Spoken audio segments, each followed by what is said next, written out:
O Rei do Universo deixou a glória do céu para ser humano. Sendo o pão da vida, teve fome. Sendo vinho novo, teve sede. Seu convite era simples. Vem, segue-me e farei de você um pescador de homens. Mas nele não vimos beleza, nem reconhecemos sua realeza. E só de pensar que o castigo que nos traz a paz estava sobre ele e foram suas feridas que nos curaram. A nossa liberdade custou a sua condenação, mas a história não acaba na cruz.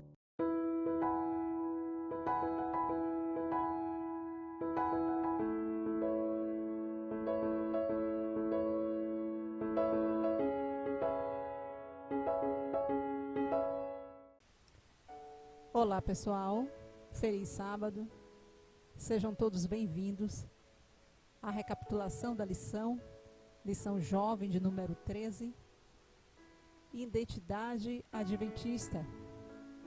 Para dar início aos nossos estudos, vamos fazer uma breve oração.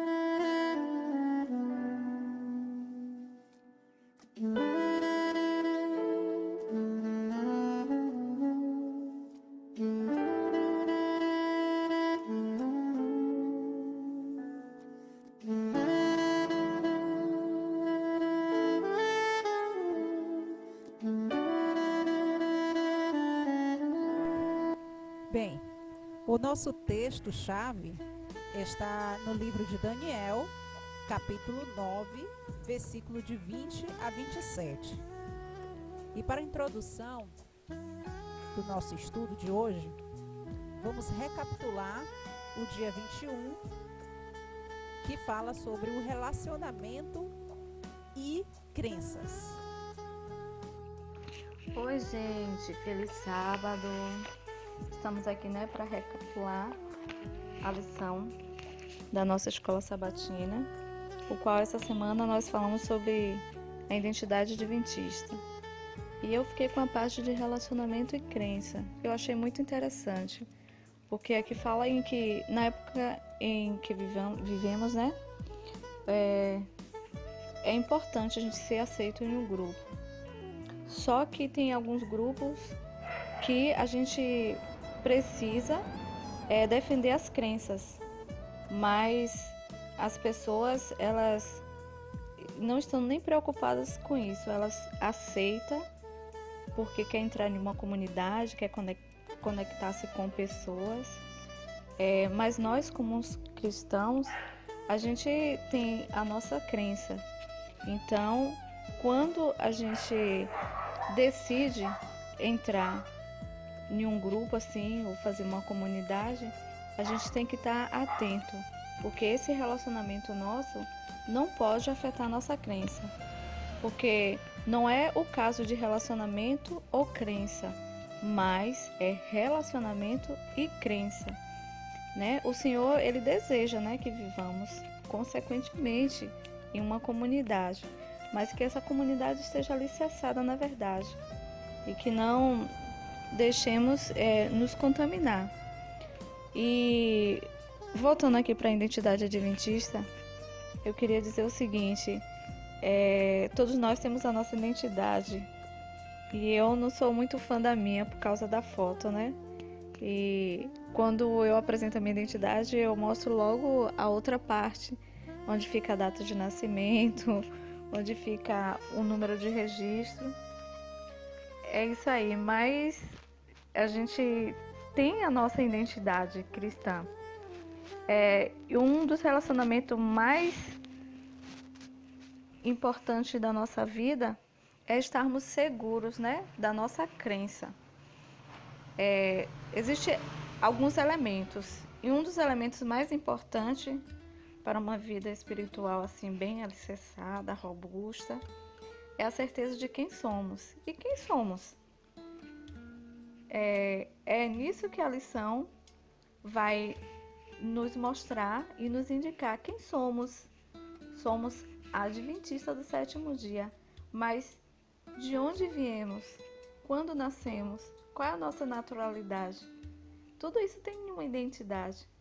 Então, a lição faz menção para isso, aonde ela declara que a profecia de 2.300 tardes e manhã é uma coluna central da nossa fé adventista. Então, não podemos estar errados quanto a isso. Nós devemos estar assim certos de que a nossa coluna central é essa. E quando a coluna central a gente está bem alicerçada nela, não tem como desmoronar a nossa estrutura. Elas são sólidas, são evidentes, né? E é isso que em Daniel 8,14 fala. A identidade, ela comunica o valor e a autoestima. Ela exerce também uma influência, né, na maneira de viver, de reagir, além de afetar a nossa vida no mundo, nossos pensamentos, sentimentos, comportamento e as nossas decisões. Então, quem somos tem a força de determinar uma vida oprimida ou liberta, né? Como a lição fala pra gente, relacionamento e crença, e não relacionamento ou crença. É isso que nos oprime ou nos liberta, sobrecarrega ou nos deixa leve. Então a gente precisa saber e aprender que precisamos ter o relacionamento em alguns grupos, mas deixando que a nossa crença favoreça, né? Venha à frente. Quando descobrimos a nossa identidade também, conhecemos o nosso valor e, consequentemente, isso às vezes afeta, né, a nossa relação com os outros realmente, porque o que eu acredito, quando eu vou passar para as pessoas ali naquele grupo, naquele acesso de pessoas, elas às vezes não querem aceitar. E isso às vezes afeta, a gente não pode deixar que isso afete a nossa crença. Então, nos momentos em que você for tentado a provar sua identidade e valor, você deve clamar pela verdadeira identidade, que é proferida pela voz de Deus quando ele diz: "Você é meu filho amado". Então, esse é um cristianismo libertador que vale a pena ser vivido. Obrigada, Beni, por sua participação. E você que está aí ligadinho, permaneça, que daqui a pouco vamos falar do domingo com o tema ação.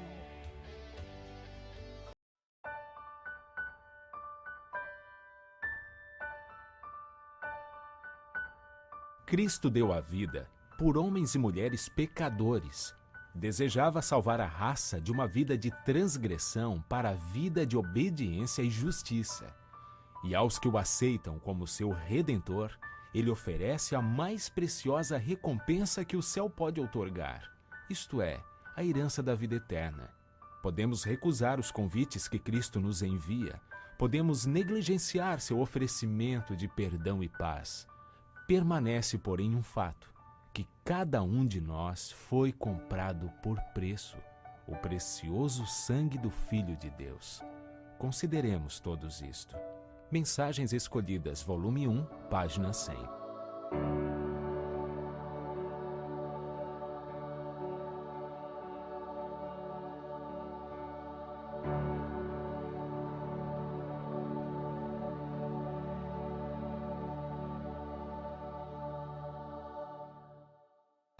Que bom é ter você aqui conosco, estudando a lição jovem número 13, Identidade Adventista. No domingo, a gente estudou sobre o tema ação. E no livro de Daniel 9, de 20 a 27, uma visão é apresentada a Daniel enquanto ele estava confessando seus pecados e o pecado de Israel. Eis que surgiu o anjo Gabriel e disse-lhe: agora vim para dar a você percepção e entendimento. Dário, filho de Xerxes, da linhagem dos Medos, foi constituído governante do reino babilônio. No primeiro ano do seu reinado, eu, Daniel, compreendi pelas Escrituras, conforme a palavra do Senhor, dada ao profeta Jeremias, que a desolação de Jerusalém iria durar 70 anos. Por isso, me voltei para o Senhor Deus com orações e súplicas, em jejum, em pano de saco e coberto de cinzas. Note o que a palavra de Deus nos revela. Diz que, segundo a palavra do profeta Jeremias, a desolação de Jerusalém iria durar 70 anos. Ele quis dizer que o povo de Jerusalém, que foi trazido como escravo para a Babilônia, teria 70 semanas para acabar com as transgressões e dar fim ao pecado. Note que esta profecia ela foi dita antes de Daniel, pelo profeta Jeremias. E você pode encontrar lá em Jeremias 25, versículo 11. O profeta, ele diz no versículo 4 do capítulo 25, que sempre pregava para o povo de Jerusalém e o seu rei Jeoaquim. Mas o povo ele nunca lhe dava ouvidos. Foi então que o rei da Babilônia, Nabucodonosor, cercou a cidade, atacou, escravizou seus habitantes e a transformou em ruínas. Um olhar mais explícito do texto, podemos ver a revelação da primeira vinda do Senhor Jesus, onde o texto que fala Jerusalém será reconstruída com ruas e muros, mas em tempos difíceis. A primeira vinda de Jesus foi para o povo de Deus reconhecer o amor do Pai, que mesmo em tempos difíceis, ele não abandona seu povo. Com isso, Jesus ele apresenta o amor como sentimento primordial para a salvação. Ao mesmo tempo, o texto ele está nos revelando o sofrimento quando o povo de Deus não reconhece este amor.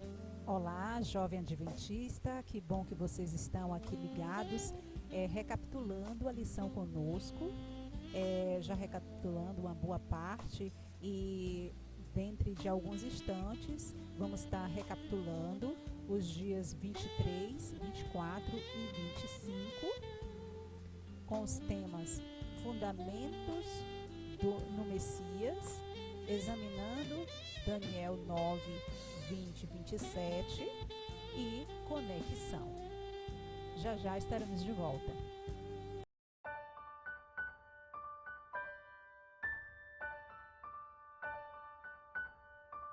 Muitos estão a perder o caminho certo por pensarem que têm de alçar-se ao céu, que têm de fazer algo para merecer o favor de Deus.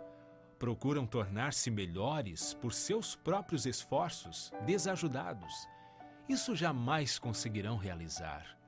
Cristo abriu caminho, morrendo como nosso sacrifício, vivendo como nosso exemplo, tornando-se nosso grande sumo sacerdote. Quando aceitamos a Cristo, as boas obras aparecerão, como frutífera prova de que nos achamos no caminho da vida, que Cristo é nosso caminho e que estamos palmilhando a vereda certa que conduz ao céu. Mensagens Escolhidas, volume 1, página 368.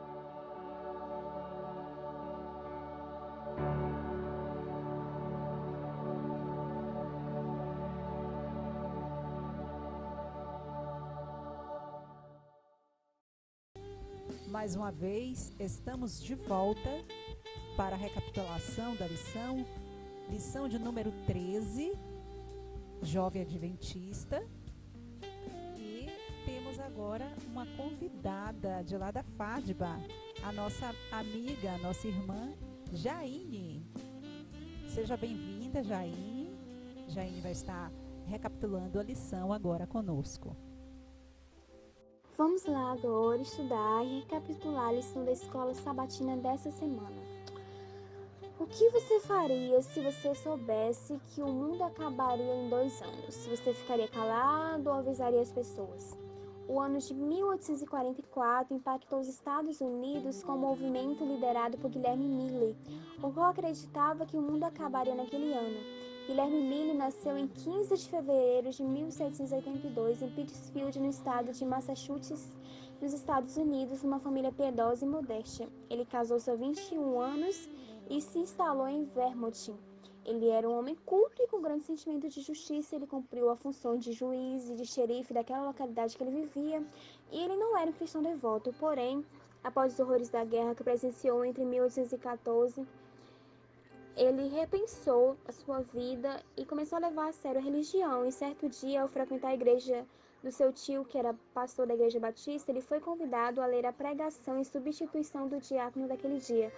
E o texto de Isaías 53 chamou muito a atenção dele, e ele começou a estudar profundamente a Bíblia, em especial os livros proféticos e o livro de Daniel. E o texto específico prendia sua atenção, Daniel 8,14, que dizia: até 2.300 tardes e manhãs, e o santuário será purificado. Aplicando o princípio bíblico de ano, o qual cada dia em profecia refere-se a um ano, Miller descobriu a data que iniciava a profecia e o final da profecia, que seria no 1844. E ele achava que a purificação do santuário era uma purificação do planeta Terra, e por isso ele começou a falar sobre o fim do mundo. Os milleritas interpretaram corretamente a profecia, mas infelizmente esperaram um evento errado. A profecia referia-se ao santuário celestial. Porém, a grande questão que tem que ser levada em consideração é que existe um grande relógio universal por toda grande história humana, um cronômetro divino que marca o tempo determinado para cada coisa.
Você acredita em profecias bíblicas? Você acha que elas podem descortinar o futuro? Se você tem dúvidas, tire um dia para estudar o capítulo 9 de Daniel. Tenho certeza que você se surpreenderá com os detalhes que ele revela de eventos futuros. Nesse capítulo, Daniel recebe uma visão sobre as 70 semanas que se referiam ao povo judeu. Aplicando um pouco do princípio de ano, onde cada dia profético corresponde a um ano terrestre, chegaremos à seguinte conta: uma semana é igual a 7 dias, 70 semanas é igual a 490 dias. Em linguagem profética, 70 semanas equivale a 490 anos. Hoje, o anjo declarou que a profecia começaria a partir do decreto da restauração e reconstrução de Jerusalém. Esse evento aconteceu em 457 a.C., quando o rei Artaxerxes promulgou um decreto que autorizou os judeus a reconstruírem a sua cidade. A visão declara que na semana 69 viria o Messias ungido, e esse seria morto no meio da semana 70. Agora faça as contas. Se a semana 1 começa em 457 a.C., a semana 69 chegará no ano 27 depois de Cristo, exatamente o ano em que Jesus foi batizado por João Batista, dando início ao ministério na terra. Por isso Daniel fala que esse ano o Messias seria ungido. Voltando às contas, a metade da semana 70 nos leva ao ano 31. E sabe o que aconteceu nesse período? A morte de Jesus. De forma incrível, a partir da data do início da profecia, chegaremos ao ano 27, o período em que Jesus foi batizado, e no ano 31 em que Jesus foi morto, cumprindo o verso 27 da profecia que anunciava: ele fará firme aliança com muitos por uma semana. Na metade da semana, fará cessar o sacrifício e as ofertas de manjares. A partir da morte de Cristo, não seria mais necessário a morte de cordeiros no templo. Por isso, esses sacrifícios cessariam, conforme anunciado pela profecia. Sabe, essa extraordinária profecia que se cumpriu após do batismo de Jesus, nos mostra que Deus está no controle da história e tem o futuro daqueles que o amam em suas mãos.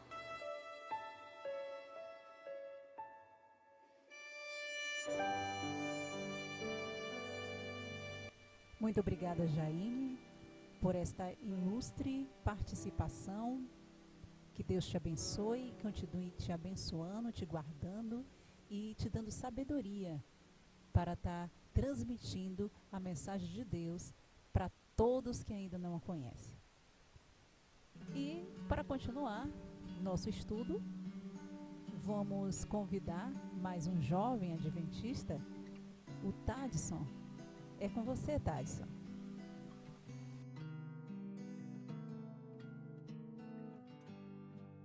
Como nós vimos, né? Jesus e o remanescente. Nós somos esse remanescente.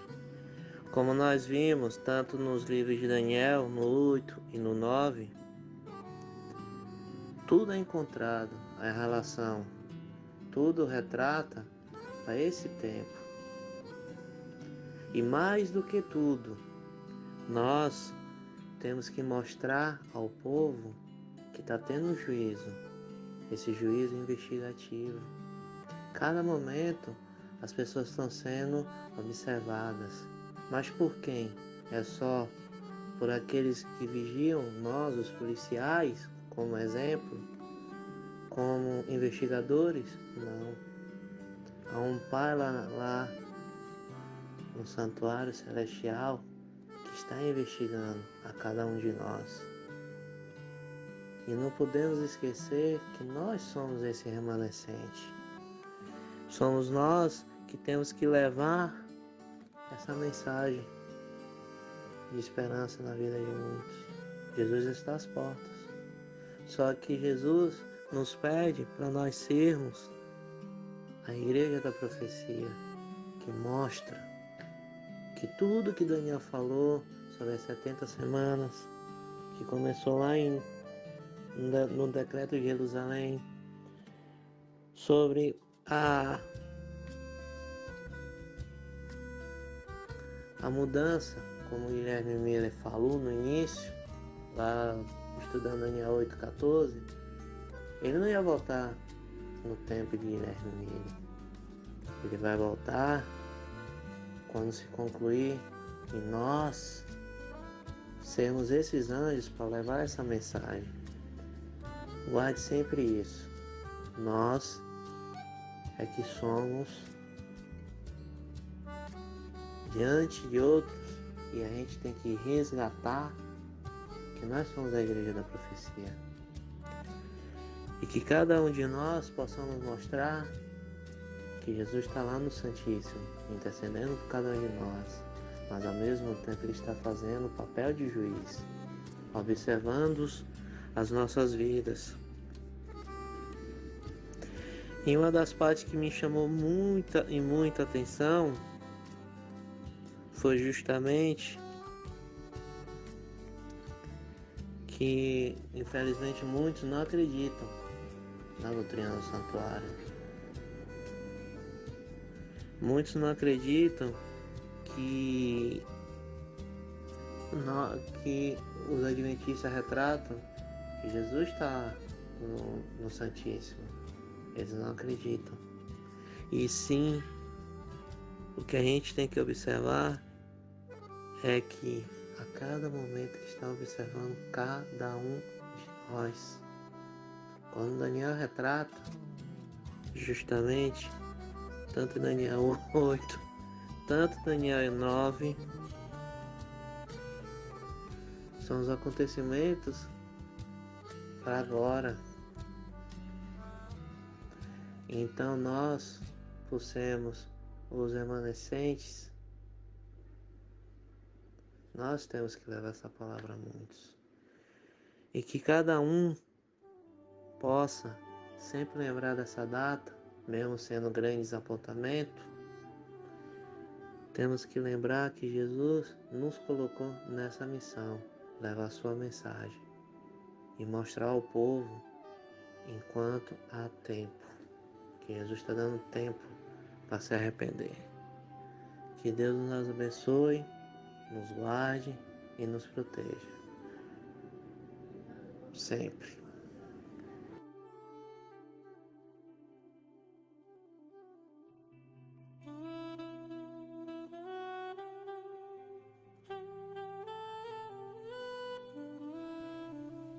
Jesus é o nosso intercessor, sempre até o fim.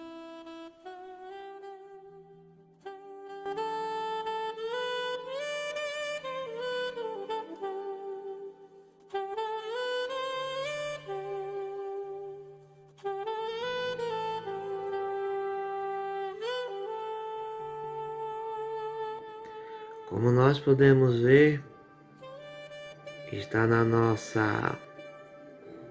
escrita na nossa lição jovem, a esperança no desapontamento.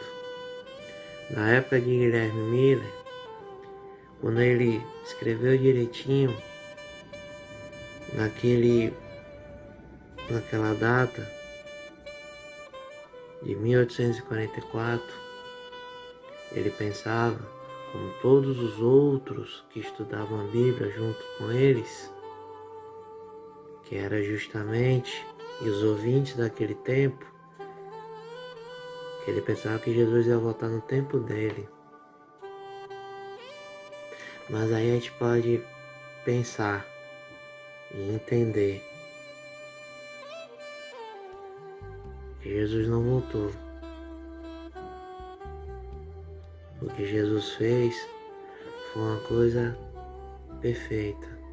Ele sai do santo para o santíssimo. E até hoje, ele está lá intercedendo por mim e por você.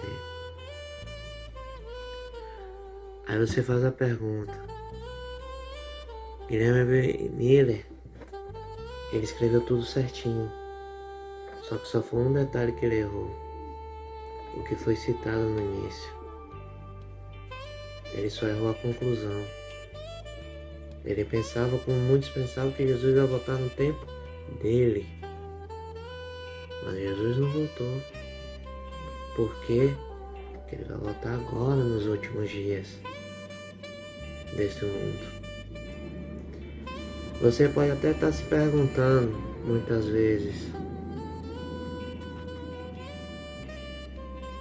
como você tem que professar sua fé, mesmo as pessoas dizendo que já ouviu falar que Jesus ia voltar mais de 30 anos. Qual é o mais importante de tudo agora? É você mostrar que Jesus vai voltar. Aquele grande desapontamento, por um lado, aconteceu para que muitos parassem para entender e compreender o quanto eles estavam errados. Por quê? Quando nós vimos em Daniel 8,14, começou aonde? Lá atrás, na reconstrução de Jerusalém. Jesus passando, levando a mensagem 3 anos e meio. Começou justamente no juízo que está até hoje, que Jesus está fechando cada livro, que é o juízo investigativo, que a gente tem que entender e compreender claramente que nós somos esse remanescente. Aí você se pergunta, como ter esperança? na breve volta dele. É bem simples. Acreditar que Jesus vai vir e que nós possamos não viver mais acreditando em certas coisas, e sim acreditando que Ele vai voltar. O grande desapontamento veio, mas o mais importante de tudo é que quando todos entenderam, eu só apenas associei algumas coisas que ocorrem lá atrás e hoje, como ocorre. Só que esse grande desapontamento veio no momento que as pessoas achavam que Jesus ia voltar no tempo deles. Mas Jesus mostrou que Ele saiu do Santo para o Santíssimo.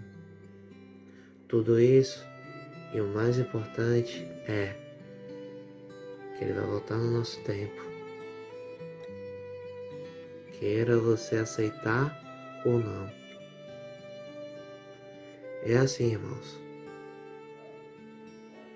Não sejamos como aquele povo que fez tudo certinho, acreditou.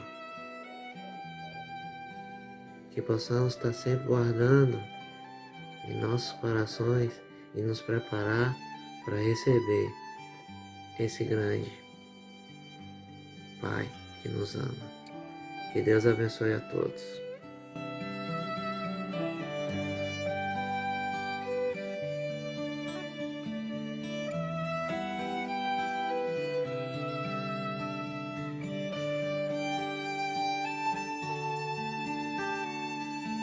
Não pense que acabou, não acabou não. Não acabou. Agora chegou a hora de você participar. Agora vai passar um vídeo musical e logo em seguida vocês vão poder participar do fórum de comunicação, onde vocês vão estar apresentando suas descobertas, as suas observações, suas dúvidas e os pontos principais da lição.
soprei e fez você viver.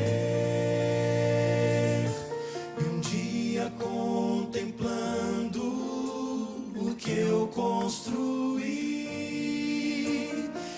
eu planejei fazer você feliz. Mesmo assim, o que aconteceu? Você não me conhece ou se esqueceu. E agora então lhe vejo tão longe de mim, mas sei que vou fazer você feliz. Eu não mudei, ainda sou o mesmo. Meus braços ainda estão abertos, minhas mãos estão feridas. Eu não mudei, ainda sou o mesmo, tão cheio de amor. Volte pra mim, porque eu não mudei.